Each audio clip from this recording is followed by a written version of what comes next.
E aí pessoal, beleza? Seguinte, hoje a gente vai começar o vídeo parte 18 de cinética. Aqui a gente vai falar sobre a equação de Arrhenius, que basicamente nós vamos tratar da influência da temperatura na velocidade de reações. Beleza? Então esse daqui é um assunto relativamente extenso, mas eu vou mostrar para vocês o desenvolvimento da equação, como a gente pode juntar essa equação para poder determinar parâmetros de um sistema, vamos resolver exemplo, vamos fazer um monte de coisa, um apanhado bem bacana aqui. Beleza? Então bora lá. Basicamente a gente pode ver o seguinte, isso aqui é a observação do dia a dia mesmo, né? A gente observa que a maior parte das reações químicas, elas alteram sua velocidade em função da temperatura, tá? Então, sendo assim, a gente pode afirmar que a constante de velocidade tem uma dependência também com a temperatura. Então, por exemplo, peguei aqui 3 casos, né? Se a gente pega, por exemplo, uma água gelada, a gente bota um comprimido efervescente aqui nela, a gente vai ver que esse comprimido ele vai demorar um pouco para poder dissolver, né? Se a gente pegar a temperatura a água na temperatura ambiente, esse comprimido vai ser um pouco mais rápido. E se a gente pegar água morna, esse comprimido se dissolve muito mais rapidamente, né? Uma constatação que a gente pode ver isso daqui também é um exemplo bem típico, né? Normalmente nós colocamos alimentos na geladeira de casa, justamente para poder fazer com que eles tenham um tempo de vida útil maior, com que eles estraguem mais dificilmente. Ou seja, nós estamos diminuindo a temperatura para poder evitar a proliferação de bactérias, para poder evitar a degradação de algumas substâncias e assim por diante. Então é bem notório que, se normalmente a gente diminui a temperatura de uma reação, nós diminuímos também a sua velocidade. Beleza? Então, a gente tem basicamente o seguinte, existem algumas reações que elas são altamente influenciadas pela temperatura, né? Isso aqui já é uma constatação empírica, mais voltada para o laboratório de química mesmo. Então, olha só, por exemplo, a hidrólise do etanoato de metila tem uma constante de velocidade 1,8 vezes maior a 35 graus Celsius do que a 25 graus Celsius.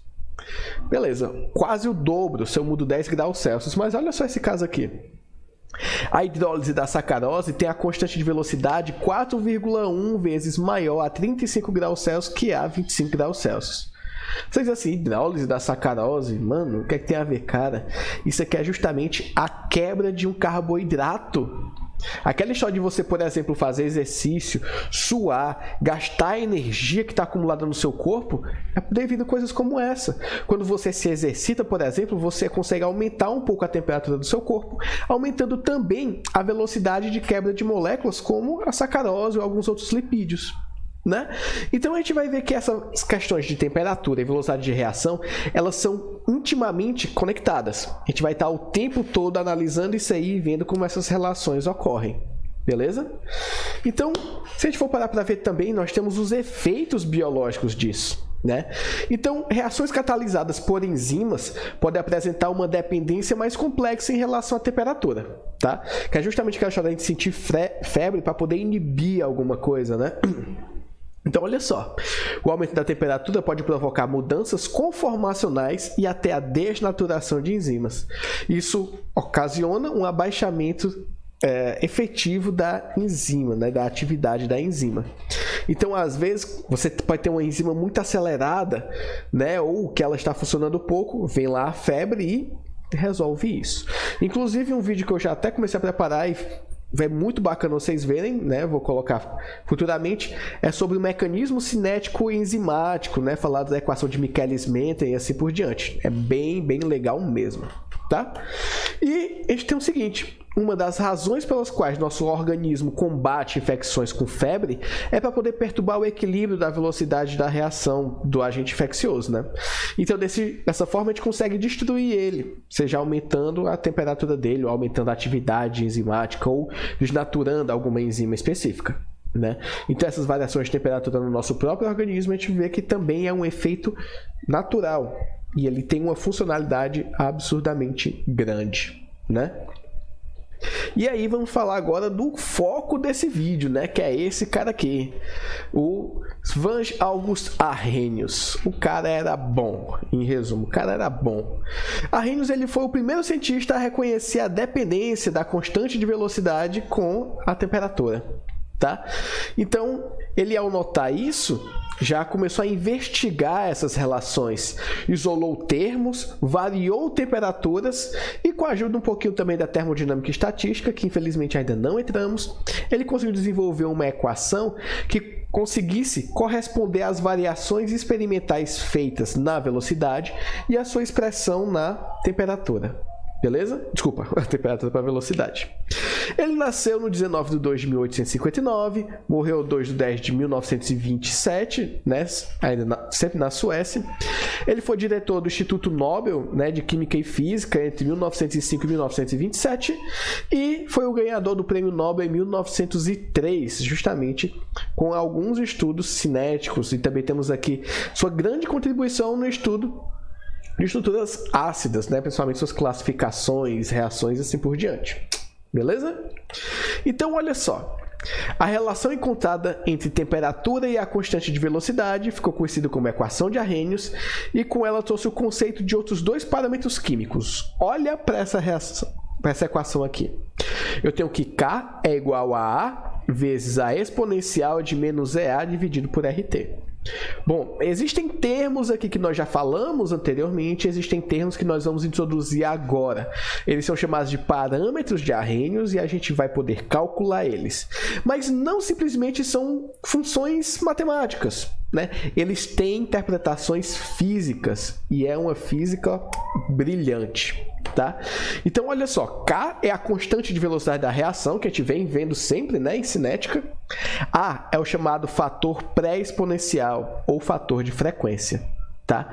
EA é a chamada energia de ativação, R é a constante dos gases ideais e T é a temperatura termodinâmica. Então, podemos ver que a gente está introduzindo dois conceitos, o fator pré-exponencial, fator de frequência ou fator de Arrhenius, e a energia de ativação.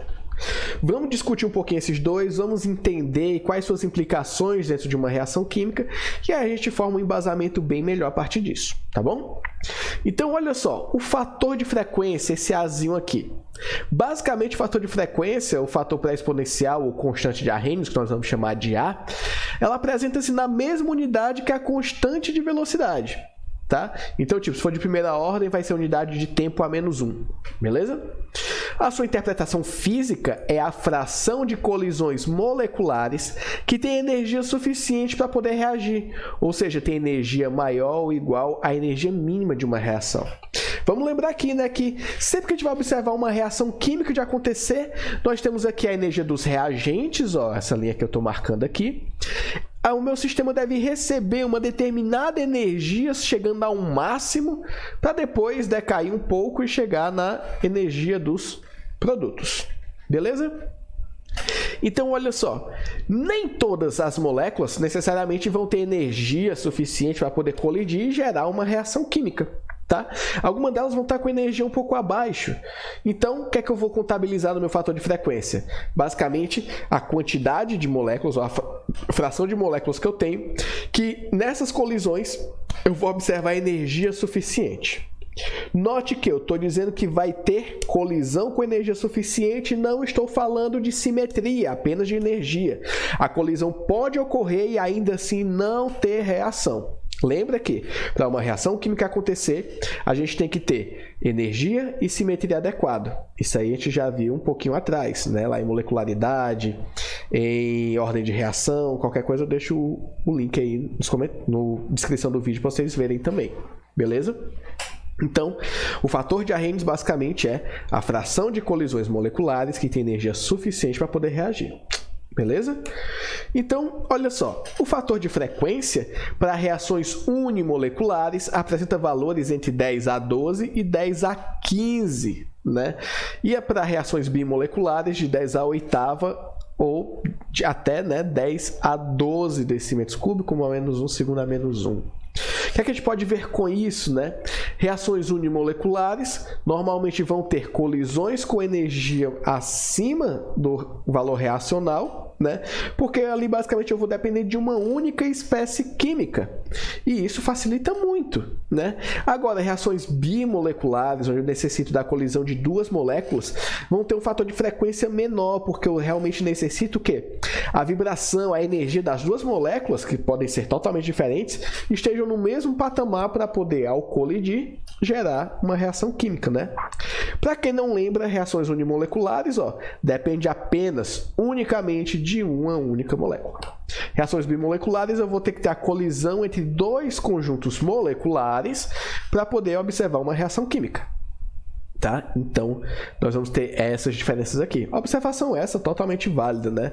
Então, quando você vai ver aquela história lá do e o trimolecular e acima do trimolecular. Bom, esse fator de frequência ele vai ser já bem mais baixo. E como ele é bem mais baixo, isso indica que são reações um pouco mais difíceis de acontecer mecanisticamente. Beleza? Dando continuidade, a gente tem também a chamada energia de ativação, que é um conceito belíssimo, principalmente quando a gente fala de reatividade química, né? Espontaneidade de reação. Então, olha só, a energia de ativação, que a gente vai chamar aqui de EA, é referente ao mínimo de energia que os reagentes devem possuir para que, ao colidirem, gerem um choque efetivo e assim possam dar origem ao complexo ativado que irá se tornar o produto. Assim, quanto maior é A, mais lenta será a reação, né? Então, o que é que a gente vai observar aqui?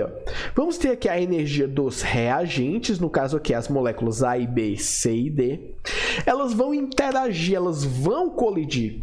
E para poder formar o que a gente chama de complexo ativado, que seria o nosso intermediário de reação, ou seria basicamente aquela estrutura molecular que está pronta para poder ou virar produto ou se dissolver e voltar a ser reagente, né? Lembra lá que a gente viu nas reações de equilíbrio, né? Reações que a gente falou lá de reversíveis, a gente viu um pouquinho disso aqui? Pois é. Né? Então a gente tem que esse salto de energia, né? Essa energia adicional que nós temos que dar aos reagentes para chegar ao máximo de energia que seria o complexo ativado, isso daqui é a energia de ativação. Então, quanto maior for essa energia, mais lento será a reação, porque eu tenho uma maior barreira energética para poder vencer. Eu tenho que dar mais energia para poder ver aquela reação de fato poder acontecer. Né? Então é interessante que essa energia de ativação seja cada vez menor possível, tá bom? E aí, olha só, é geralmente correto afirmar que quando a energia de ativação é muito maior que RT, tanto a energia de ativação quanto o fator de frequência são praticamente independentes da temperatura. Bem bacana isso. Para a maioria das reações químicas elementares, vale ressaltar esse elementar, os valores de energia de ativação estão na faixa de 0 a 330 kJ por mol. Quando a gente olha a reação a 25 graus Celsius, RT é igual a 2,48 kJ por mol. Ou seja, em condições normais, reações elementares têm a energia de ativação e o fator de frequência praticamente independentes da temperatura. Isso vai ser algo muito importante para a gente poder fazer um passo matemático um pouco mais à frente, tá? Mas a energia de ativação e o fator de frequência vão depender da temperatura intrinsecamente, né? Ou, não posso dizer significativamente, apenas quando eles tiverem um valor muito, muito próximo de RT. Beleza? Então, aqui eu coloquei para poder mostrar que nós podemos ter a entalpia ou energia dos reagentes e do produto de reações endo ou exotérmica. E a energia de ativação desse processo pode ser exatamente a mesma, tá? Para poder indicar o quê? Coisa que a gente falou na primeira aula de cinética. Primeira aula. A termodinâmica, ela se importa com o estado inicial e o estado final, ou seja, com o início e o fim. Ele quer saber a variação de energia. A cinética quer saber o que aconteceu no meio do caminho. Então, para a termodinâmica, basta eu saber a variação de energia de A2 mais B2 para 2AB. Só isso. A cinética, ela estuda, ela se importa com tudo o que acontece aqui no meio. Isso é a cinética. Tá bom? Então, termodinamicamente, essas reações podem ser bem diferentes, uma exotérmica, outra endotérmica, né? Mas a cinética delas podem ser exatamente a mesma. Tá bom? E aí, olha só. Quando a gente olha para a equação de Arrhenius dessa forma aqui, claramente nós temos que essa equação ela foi tratada somente de uma maneira exponencial, né? K igual a A vezes a exponencial de menos EA sobre RT. né? Então, ó, se eu tento traçar aqui um gráfico, por exemplo, da constante de velocidade pela temperatura, para qualquer situação que eu botar, praticamente eu vou ter essa exponencial aqui, né? Aí você olha e diz assim, cara, mas na físico-química tudo a gente não quer transformar em reta, em uma equação de reta, por que eu vou trabalhar com uma parada exponencial? Pois é, nós não vamos. Então o que é que a gente vai fazer?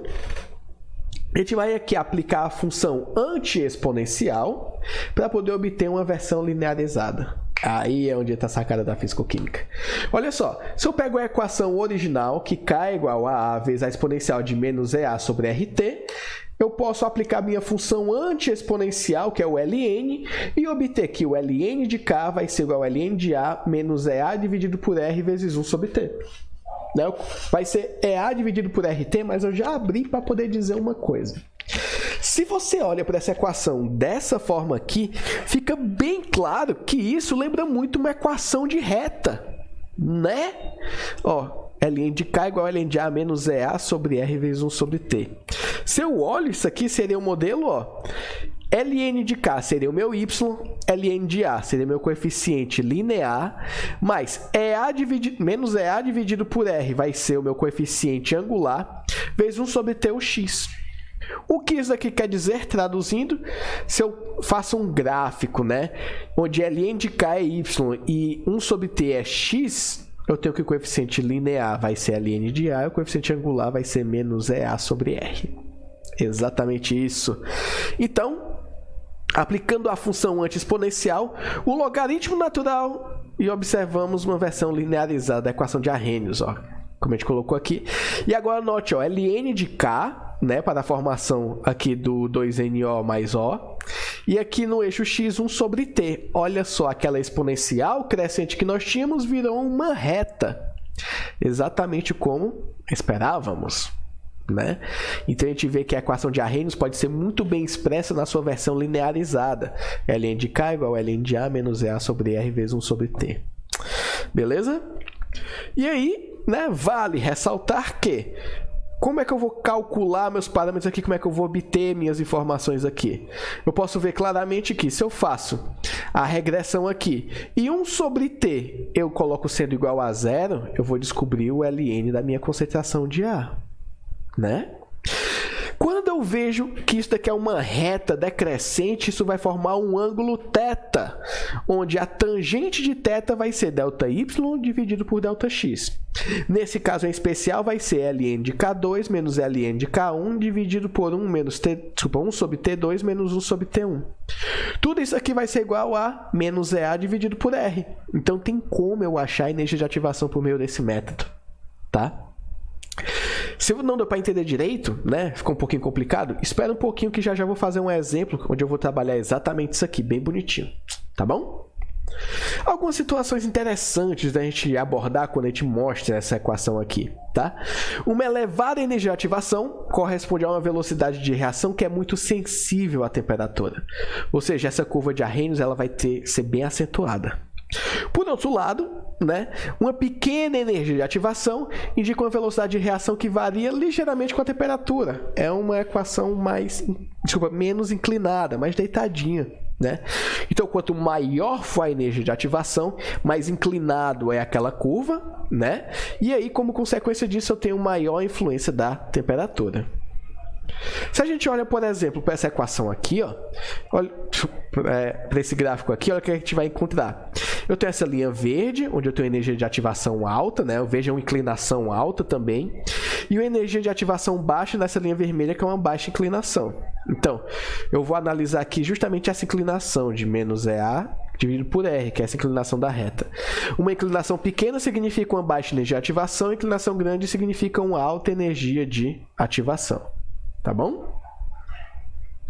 Se a gente considerar dois pontos distintos, né, de uma reação, sendo 1 e 2, por exemplo, a gente pode juntar eles para poder escrever uma equação de Arrhenius também de outra maneira. Porque muitas vezes a gente, para poder descobrir a energia de ativação de um processo, a gente vai fazer basicamente o quê? Analisar a velocidade pela temperatura. Se eu pego dois pontos distintos para poder juntar, eu já posso fazer isso e facilitar a nossa vida, né? Mas vamos por partes. Se eu olho, por exemplo, a equação de Arrhenius para um ponto 1 e 2, né? Eu posso escrever assim, ó. ln de K1 igual a ln de A dividido por menos EA dividido por R vezes 1 sobre T1.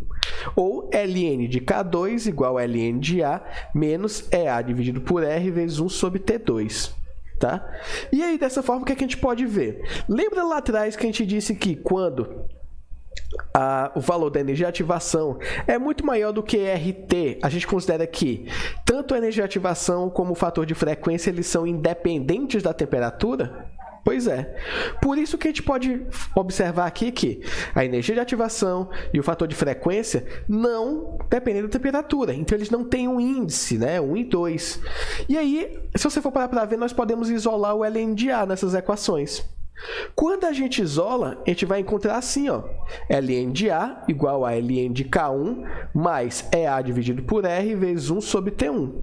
Da outra forma, né, parecido, eu vou ter ln de A igual a ln de K2 mais EA dividido por R vezes 1 sobre T2. Beleza? E aí, olha só, se eu tenho essas duas equações, eu vejo que o ln de A é igual nas duas situações. Eu posso igualar. E quando igualamos, nós vamos ter ln de K1 mais EA dividido por R vezes 1 sobre T1, que vai ser igual a ln de K2 mais EA dividido por R vezes 1 sobre T2. Tá? Posso dar uma organizada, né? Tudo que é ln de K eu jogo para um lado, que não é eu jogo para o outro. Deixando assim, EA dividido por R vezes 1 sobre T1 menos EA dividido por R vezes 1 sobre T2 igual ao ln de K2 menos ln de K1. E aí eu posso dar uma organizada nisso daqui melhor, né? Para poder escrever aqui, o ln de K2 dividido por K1 vai ser igual a a energia de ativação dividido por R vezes 1 sobre T1 menos 1 sobre T2. Né? Você vê que desse jeito, eu tendo dois pontos, duas temperaturas e duas constantes de velocidades, eu tenho informações o suficiente para poder, a partir daqui, desenvolver e encontrar a minha energia de ativação. Beleza? Então, vamos colocar aqui um exemplo para a gente poder visualizar melhor a aplicação disso daí e ver melhor como a gente pode calcular esses termos, tá bom? Então, olha só. A constante de velocidade para a reação de segunda ordem entre o bromoetano e íons de hidróxido em água, nós vamos ter C2H5Br aquoso mais hidroxilo, ou H- aquoso, formando C2H5OH mais Br-.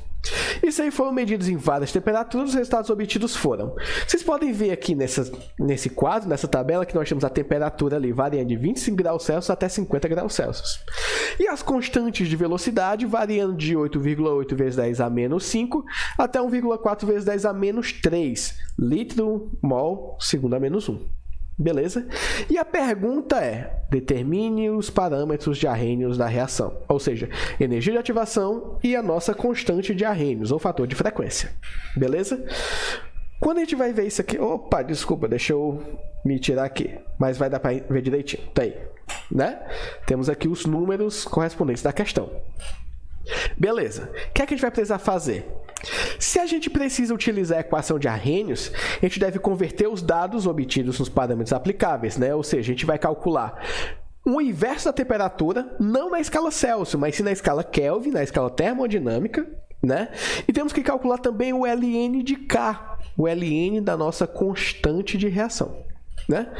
E da nossa constante de velocidade, desculpa. Então, nesse caso, a gente vai ter assim... Criamos agora duas tabelas adicionais, uma com o inverso da temperatura em Kelvin e outra com ln de K. Então, nossos novos valores eles vão estar variando de 3,36 vezes 10 a menos 3, que é o inverso da temperatura, né? Até 3 vezes 10 vezes 10 a menos 3. E o ln de K vai estar variando de menos 9,34 até menos 6,57. Tá bom? Se a gente coloca isso aqui num gráfico, olha só o que é que vai acontecer. Nós temos aqui uma reta decrescente linear, ó. Que belíssimo, maravilhoso isso aí, ó. Desceu bem bonitinho, né?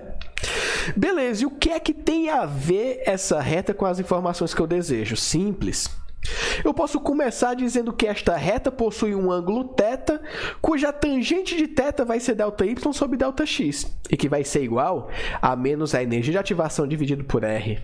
Né? Ou seja, Ln de K2 menos Ln de K1 dividido por 1 sobre T2 menos 1 sobre T1 vai ser igual a menos EA sobre R.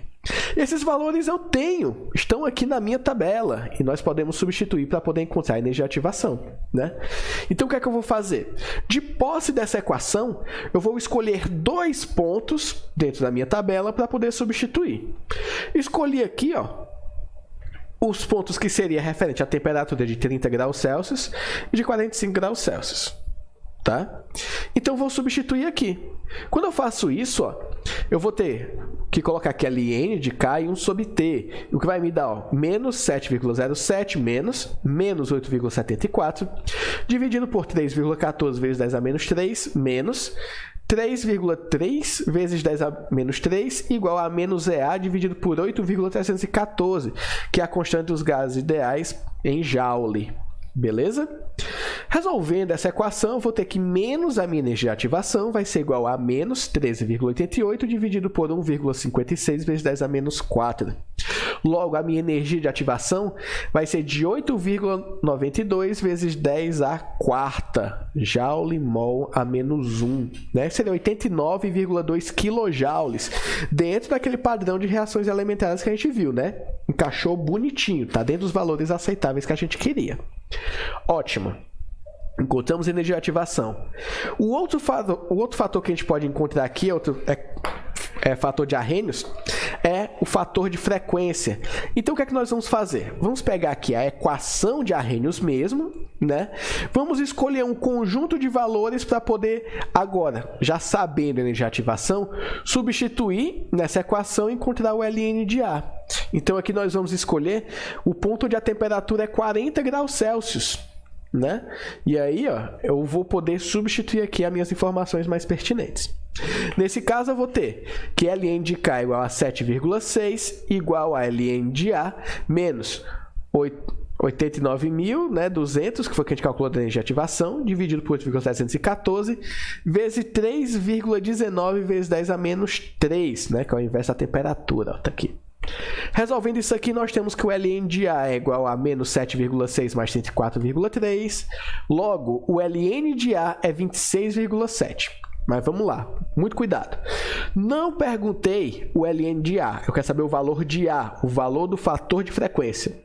Então, aqui a gente vai ter que aplicar a função anti-Ln, que é justamente a função exponencial. Né? Então, aplicando aqui o exponencial dos dois lados, eu tenho que A vai ser igual a exponencial de 26,7, que no caso A é igual a 3,85 vezes 10 elevado a 11. Quando você olha para esses valores, você pode julgar que é uma reação bimolecular, né? Ó, 2 moléculas, reação bimolecular, e o valor é condizente com aquele que a gente tratou anteriormente. Né? Lá quando a gente foi discutir um pouco sobre essas questões do valor do fator de frequência e a molecularidade, beleza? Então, galera, por hoje é isso. Acabou ficando um vídeo extenso, mas note que o conteúdo ele é muito robusto, é um conteúdo muito bacana e aqui a gente acabou botando muita informação. Quase tudo que você precisa saber sobre a equação de Arrhenius, a variação, os efeitos, né, da temperatura na constante de velocidade foram apresentados, né? Então, ficamos por aqui. Qualquer dúvida ou pergunta pode colocar nos comentários. Como eu disse, é um vídeo muito robusto de conhecimento, então acabou sendo um pouquinho longo. E galera, não costumo fazer isso, mas é aquelas coisinhas do YouTube, né? Se você realmente achou interessante, acompanhou até aqui, dá aquela força lá no canal, né? Se inscreve, curte aí se quiser. Beleza? Então é isso aí. Valeu, falou e até o próximo vídeo.